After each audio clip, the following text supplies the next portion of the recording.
Magandang gabi po sa inyong lahat.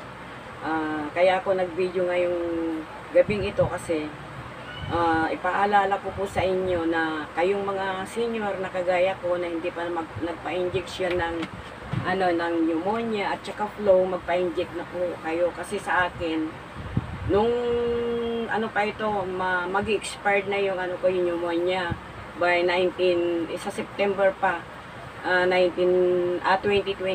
Tapos yung flow, tapos na din po.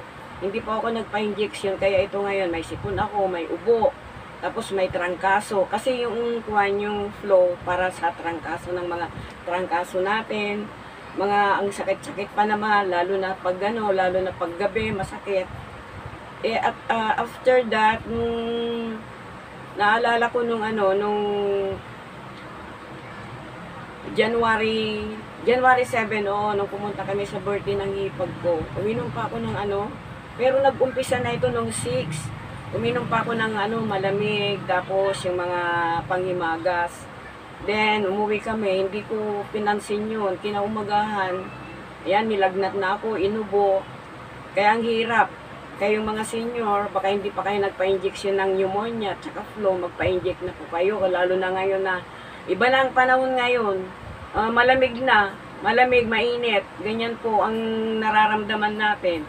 Una, mag-hatching ka, then after mo ng hatching, uubuin ka, makati ang lalamunan. Pero ako, ang ginawa ko yung nag-water therapy muna ako, yung maligamgam sa umaga. Pero maski ganun pa man, na nag-water therapy ako, uminom pa rin ako ng gamot para sa ubo. Pero yung ubo na yon, kasama na yung hika ko, nahirapan akong huminga. Kaya yung gamot na yon para sa akin lang yon. Magpareseta po kayo, hindi kayo basta mag-iinom ng para sa ubo. Sa akin kasi para sa hika din yon. Yung hika na yon, iinumin mo ng twice a day, ilalabas niya yung plema. Maalis pa yung katinang lalamunan.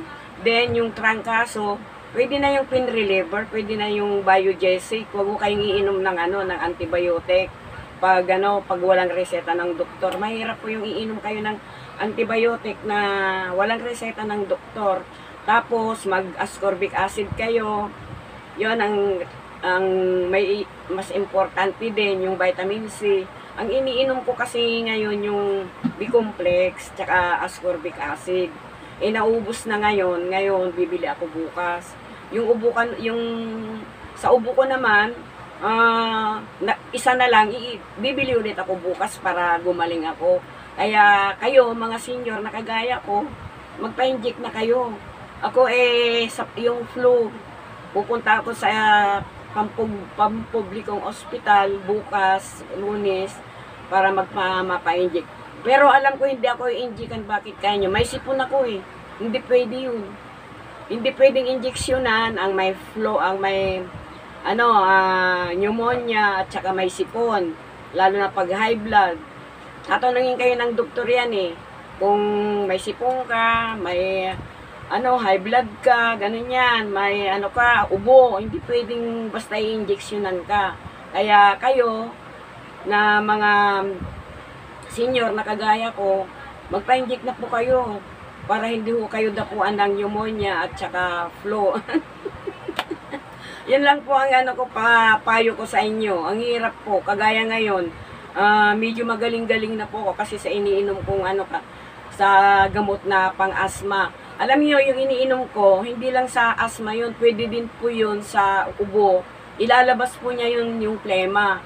Kaya tignan niyo po ninyo sa akin ngayon, medyo magaling-galing na po ako. Salamat kay Lord na pinagaling po niya ako sa sakit kong ito. Kaya salamat sa inyong lahat dyan na gustong makinig sa payo ko. Tapos kain po kayo ng mga prutas din po, tsaka mga gulay, kagaya kanina. Ang inulam ko yung miswa, sutangon na may manok, na may ampalaya din, yung sabaw para pagpapawisan po kayo. Huwag po kayong iinom ng malamig.